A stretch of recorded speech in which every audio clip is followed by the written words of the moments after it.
Сен қазақи тәрбиенің қандай зиянын көрдің? Енді жақында ғана бір француз әйелдің несін айтып жатыр маған, өмірін. Баласын мешітке алып келіп тұр. Өзі католик әйел.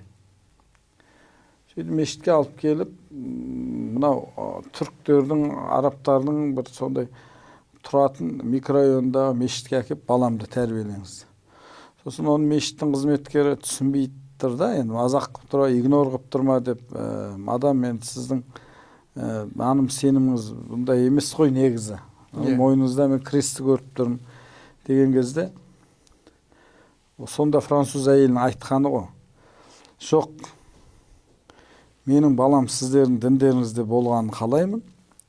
Өйткені біздің кварталда тұратын осы алжирлік болсын, түрік болсын, басқа жаңағы Тунистен келгендер, тағы басқалар болсын. Жалпы мұсылмандар. Бұлардың еш қайсысы анасы жалғыз отырғанды көрмедім мен үйде.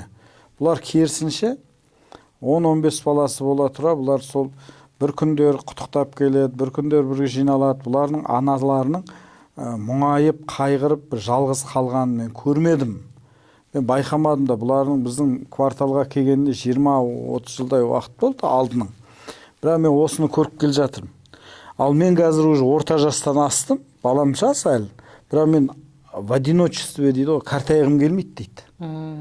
Менің лучше балам сіздердің діндеріңізде болып, осындай тәрбие алып, мені бір немерелерім күнде қасымнан кетпесе деп мен осы тәрбиені қалаймын деді.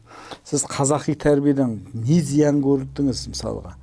Қазақи тәрбиеден бір зиян бар ма? Қоғамға, басқаға?